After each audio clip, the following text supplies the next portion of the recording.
តើអ្នកអាចស្រមៃមើលបានទេបើខ្សែប្រយុទ្ធជើងឯក World Cup កីឡាករ Julian Alvarez ទៅចាប់ដៃគូជាមួយក្មេងអស្ចារ្យ Lamine Yamal នៅកីឡាដ្ឋាន Camp Nou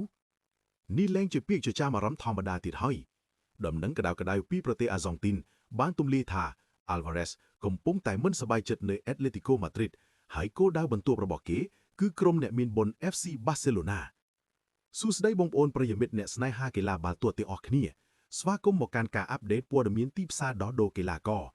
ថ្ងៃនេះ Admin មានព័ត៌មានដ៏គួរឲ្យភ្ញាក់ផ្អើលមួយទាក់ទងនឹងអនាគតរបស់ Julian Alvarez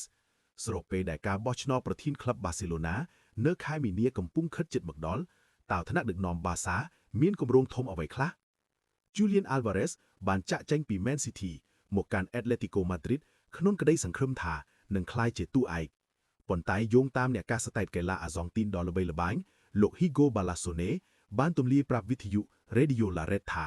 ពេលវេលារបស់ Alvarez នៅក្លឹបទីក្រុង Madrid មួយនេះគឺត្រូវបានបញ្ចប់ហើយ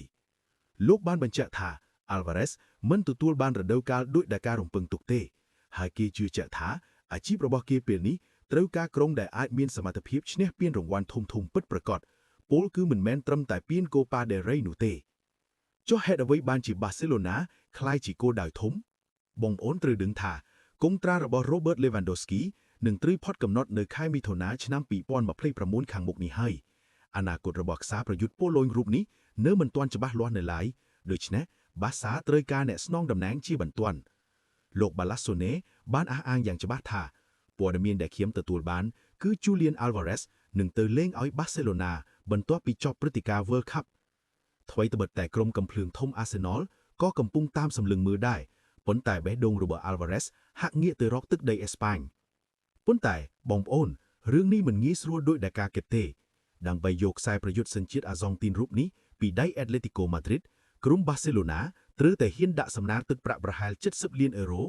ជាមួយនឹងបញ្ហាហិរញ្ញវត្ថុរបស់ Barca នៅពេលបច្ចុប្បន្ននេះគឺជាប្រតិបត្តិការដ៏ស្មុគស្មាញនិងទាមទារមហិច្ឆតាខ្ពស់មែនទែនពីថ្នាក់ដឹកនាំក្លឹបជាពិសេសដើម្បីយកចិត្តអ្នកគាំទ្រ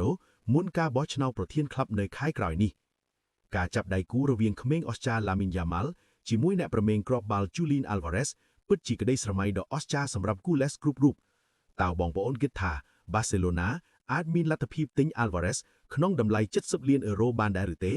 ហើយតើគេស័ក្តិសមនឹងជំនួសតំណែង Lewandowski ដែរឬទេសូមបញ្ចេញមតិនៅខាងក្រោមទាំងអស់គ្នាកុំភ្លេចចុច Like Share និង Subscribe ដើម្បីទទួលបានព័ត៌មានកីឡាថ្មីៗរាល់ថ្ងៃ Admin សូមអរគុណជួបគ្នានៅវីដេអូក្រោយ